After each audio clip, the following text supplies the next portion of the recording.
Hello, dear ones. Today we have a requested topic again. Today it's about a belief that I think many people have. Many people, especially those with depression, have this belief: I must always please everyone.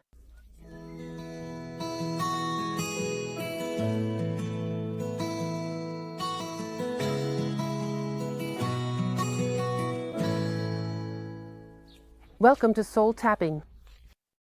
Today it's about a topic that affects many people with one reason why they have fallen into depression, burnout, or deep exhaustion.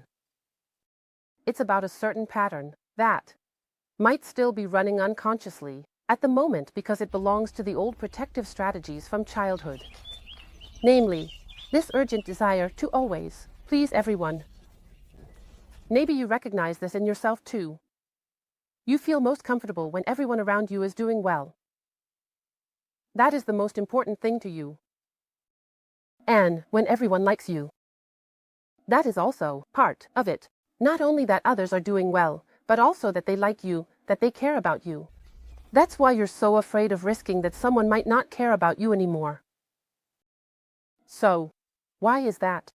In many cases, it's because you might be very sensitive, maybe even highly sensitive.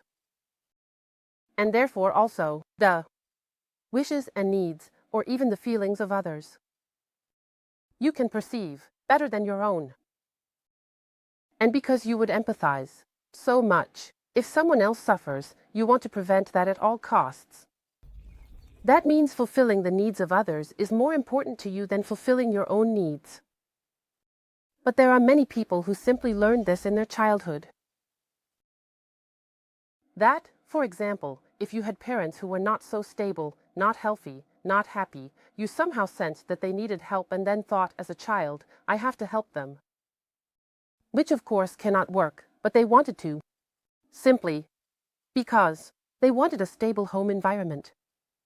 And that's why you somehow tried to sense, what does mom need? What does dad need? I have to somehow take care of them so that they are well, because then I will also be well. So this is a survival pattern that many people have. Or maybe they are people who were raised with feelings of guilt. So, when do you suffer the most?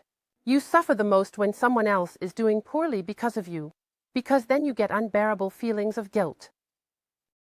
That's why you might simply, to avoid pain, always try to somehow ensure that others are well and that you please others. And of course, also so that they don't ostracize you. That's a fundamental primal fear of humans, being ostracized from the group. That means you must ensure at all costs that you are still loved, that you are allowed to remain part of the group. This is simply that old, innate mechanism from the Stone Age, because it was about survival back then. So this is a pattern that is essentially a protective strategy to ensure your survival. So if you are, perhaps, ask yourself, why do I have this? Why do I constantly try to please others? Then you know, it's not because you're somehow stupid or anything like that. It's not about you, but rather you have an unconscious protective mechanism. I talk about this quite often. These are usually the reasons for our behavior. So just so you know, you don't have to devalue yourself for it or anything like that. This also includes, yes, I understand it now. I actually know that I shouldn't do it. So why can't I manage it? When it comes to survival, the subconscious is simply stronger. It's a longer process to rewrite or bypass such a mechanism. But it is definitely possible. So this behavior that you might constantly display in everyday life, where you always try to please everyone, has two sides of the coin.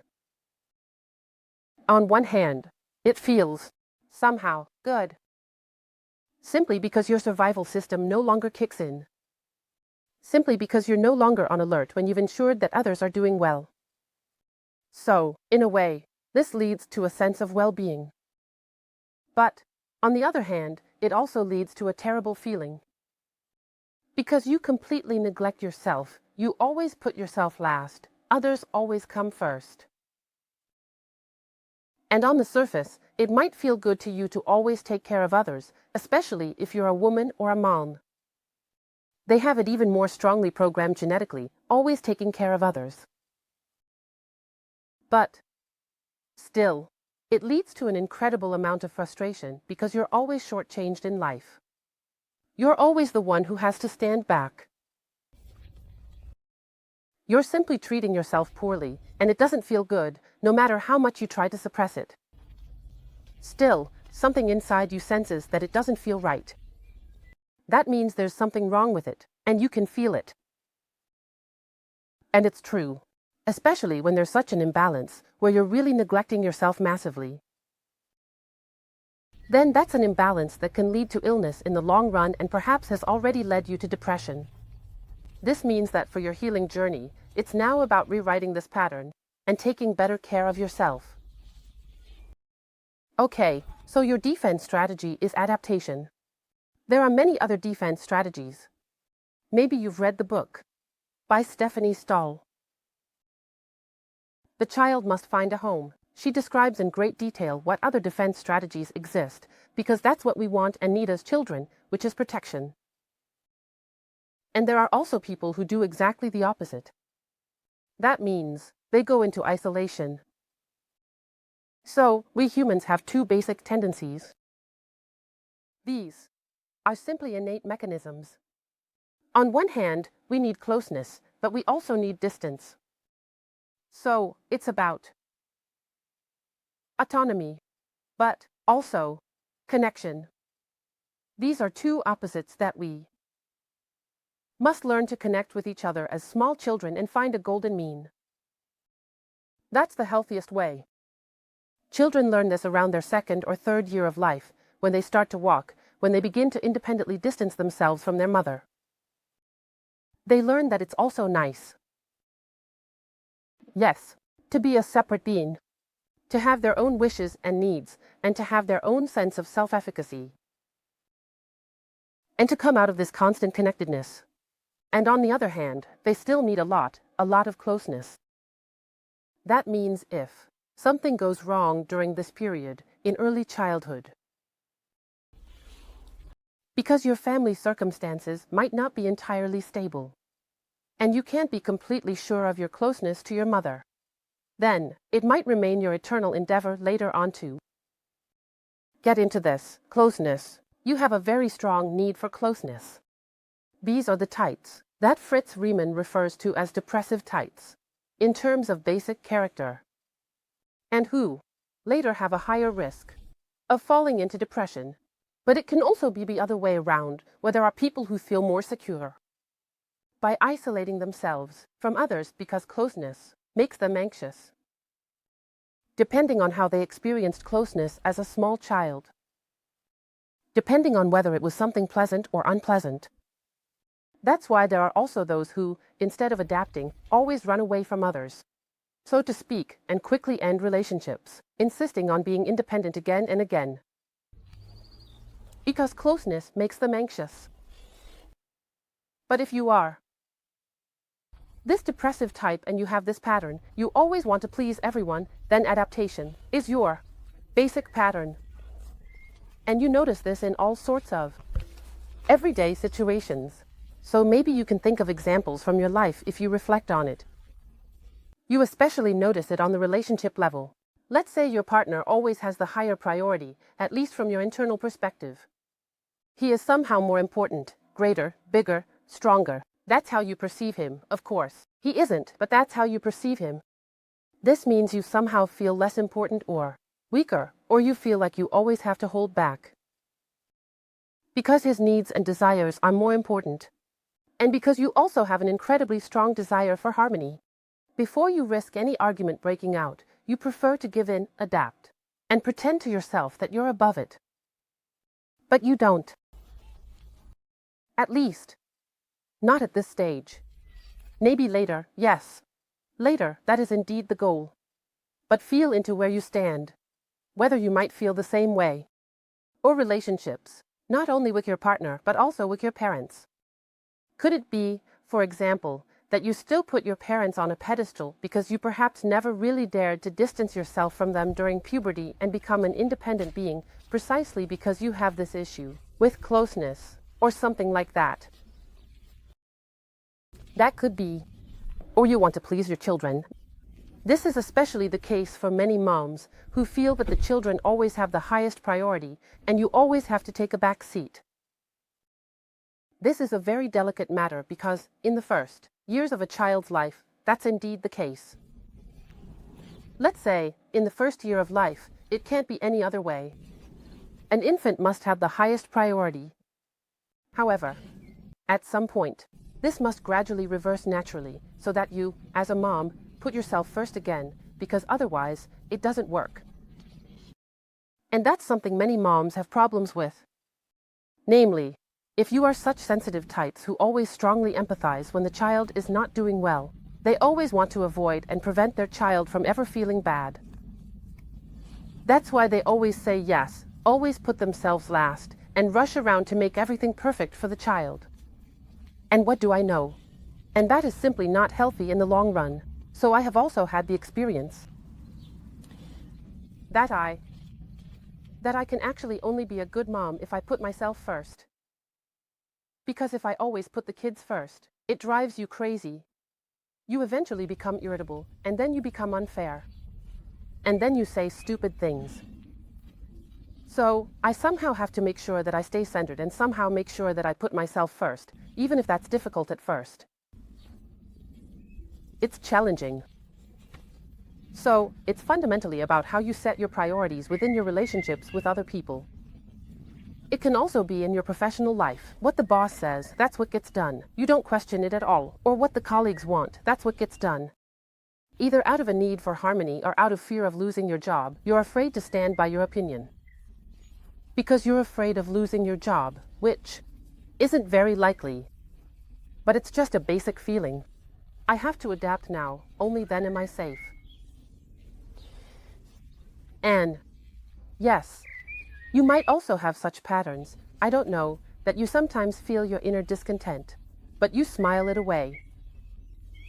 Yeah, sure, it's no problem for me. Yeah, sure, we'll do it. And in reality, it's simmering inside you. That's the flip side of the coin, that you have a huge anger inside you, but it can never come out because it would trigger too much existential fear. So basically, what you're doing when you always adapt too much is that you're denying yourself. You're denying your truth. You're denying your desires, your needs, your boundaries. And ultimately, you're denying your dignity. I think that's the biggest problem with this pattern. And it could be that this was ultimately the reason, or one of the main reasons, why you slipped into depression. Because your soul wants to tell you, like this. And now, it's over. Girl, now it's your turn. Boy. Simply, because it's now about making a turnaround and saying, stop. And now I am the most important person in my life, even if it's difficult for me. Yes, that's it. So yes, it has so many disadvantages to always adapting, even if it naturally feels like it's leading to survival. But you need to make it clear to your subconscious that the danger is over. You are no longer small and dependent. You are now grown. That means your survival is no longer at risk. Even if you don't adapt sometimes and don't please everyone. And maybe someone is actually really pissed off because of you. That can happen. You are allowed to be an ass angel for people. You are allowed to stand up for yourself. Only, at the beginning, it still brings up the most terrible feelings in you. During the first cautious attempts. That's completely normal. And that's why you can get out of there. And maybe that's also an important part for you. Of your healing journey. And when it comes to healing, that is, if you're asking yourself, how do I get there now? Out of the pattern, then, always start with the 3 most important master keys to healing. Awareness, gratitude, love. Treat yourself with a lot of love. And make it clear to yourself, that's not you. Rather, that's your shadow child, so to speak. So, it's the inner child that is afraid. Afraid of not belonging, of not being loved anymore. So basically, when you notice that you're displaying such behavior, that you're adapting even though you don't really want to, that you want to please everyone, then become aware in that moment that your inner child has just taken the helm. With this, please, please, please, still love me, look. Or with this attitude, I'll do anything so that you still love me. That's basically what this inner child wants in order to survive.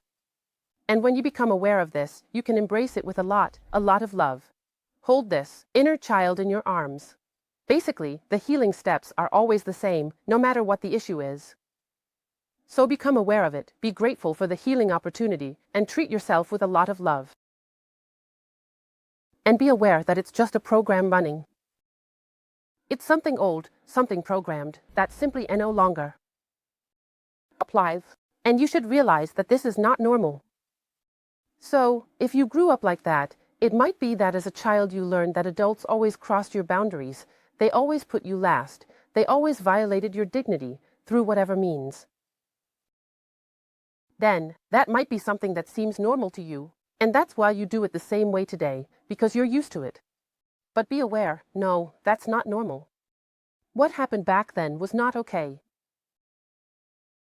Instead of complaining about it, just look forward and tell yourself, okay, up to here and no further. And now I start to respect my own dignity. So, embrace your shadow child and give it what it truly wants. It doesn't actually want you to put yourself last and your dignity, to be trampled on, but it wants security.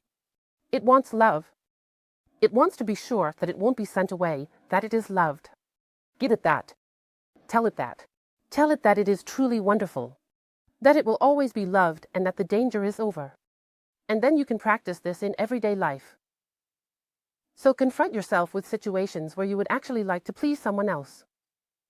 Just don't do it for once. And see what comes up. And all the feelings that come up you can tap on. So start gradually with easy situations.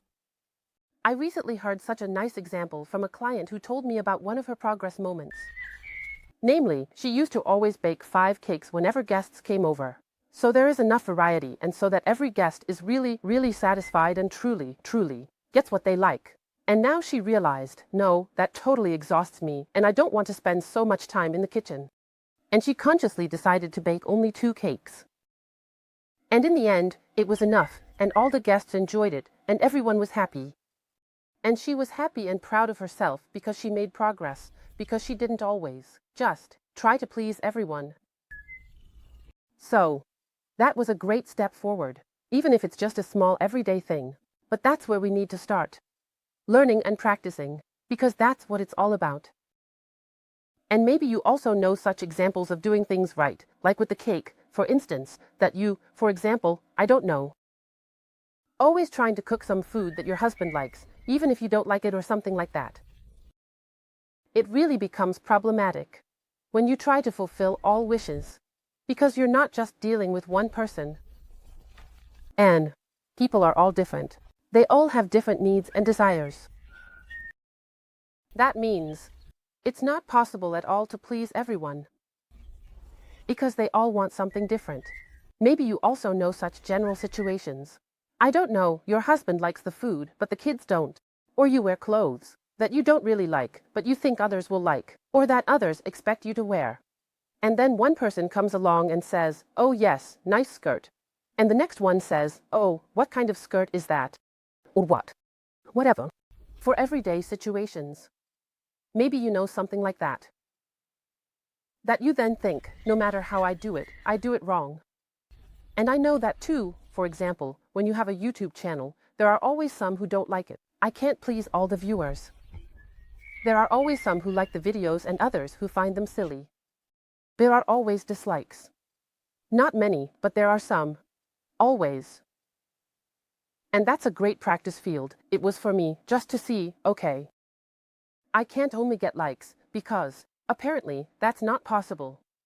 That's how it is on all YouTube channels. And I don't have to take it personally. So, I'm no longer trying to please everyone, but rather I say what comes to me and just see who likes it and who doesn't. Done. So, that was also a practice process, a practice field for me. And by now, I don't care. I just do what comes to me. And I always enjoy the airplanes. A wonderful example of this topic, you can't please everyone, is this story with the donkey. I don't know if you know it. It's been circulating on the internet for a long time, also with comic drawings and such. I just want to tell it to you briefly.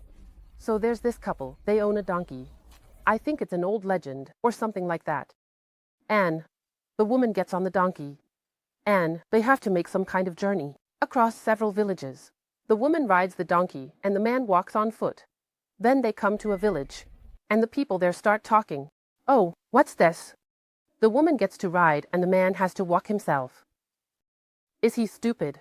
So why doesn't he get on the donkey? So then they switch and come to the next village, and then the next person comes and says, oh, what's this? The poor woman has to walk, and the man gets to ride the donkey. That's so unfair. Then somehow they both get on and come to the next village. And then the people come and say, the poor donkey, they're both sitting on the poor animal. That can't be true. Then they both get off and come to the next village. And then the people say, are they stupid? They have a donkey and are walking on foot. So, I don't know, that's roughly how the story goes. And from that you can see, hey, who cares what people think of you? You can't please everyone. It's just not possible. Simply because everyone thinks differently, operates differently, has different wishes, has different needs. So, take care of yourself. You are the most important person in your life. And when it comes to things like, I can't do that, because what will they think of me? Who cares? It's up to them, what they think. That has nothing to do with you, it has to do with their patterns. And they need to work on that, it's not your responsibility. I hope I could help you a little, especially those for whom the video was actually intended. Feel free to write in the comments if this helped you. And, as always, you are welcome to like, share my video, and subscribe to my channel if you want to support me. And now I wish you a wonderful, sunny day. Bye.